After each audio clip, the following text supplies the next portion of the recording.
Parce qu'il y a aussi des violences faites aux hommes, à travers nos agissements, à travers nos actions envers les hommes. Là, parfois, les hommes réagissent aussi de manière violente. Oui, justement. Oui, Est-ce que vous êtes en train de dire qu'une femme ne suffirait pas à un homme? Non, je ne pense pas. Une femme ne suffirait pas à un homme. Déjà, l'instauration de la monogamie, ça a créé trop de problèmes. Puisque la monogamie, c'est quoi? C'est une polygamie de tranchées. Parce que pour la monogamie, qu'est-ce qui se passe? Il y a une au-dedans et plusieurs à l'extérieur. Donc, quel qu'en soit le cas, où est-ce qu'on soit, même dans quel, je ne sais pas, tous les hommes sont polygames. Il y a cette polygamie de tranchées. Il y a toujours une femme quelque part dans l'ombre qui tire les ficelles pour déchirer le ménage. Alors que si au départ, on avait accepté la polygamie, qu'est-ce que le mari ferait? S'il est amoureux d'une femme et qu'il pense qu'il peut la prendre pour épouse, ça serait mieux de la ramener à la maison. Et puis les différentes femmes, comme je l'ai dit au départ, les chefs de département, les chefs de structure, chacun aurait des rôles spécifiques. Cet ensemble-là produiront donc, je pense, l'éclosion de la famille. La famille serait rehaussée et il y aura même moins de problèmes. Parce que qu'est-ce qui se passe?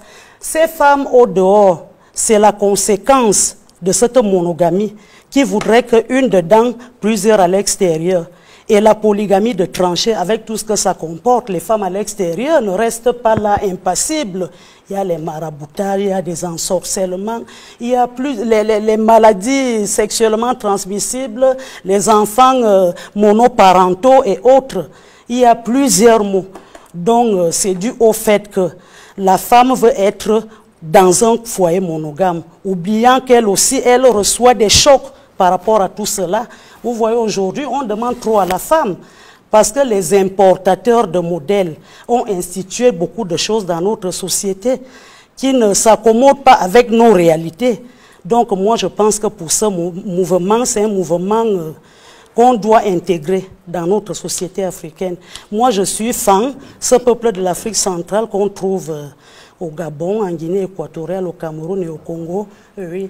Nos ancêtres, depuis la création, nos ancêtres ont trouvé la nature et ils ont quitté cette nature, la nature est restée imperturbable. Bon, quand ça ne va plus, je crois qu'il faut regarder dans le rétroviseur, faire une marche en arrière. Moi, je pense que ce serait mieux que nous soyons tolérantes, nous les femmes, laisser nos maris prendre d'autres épouses.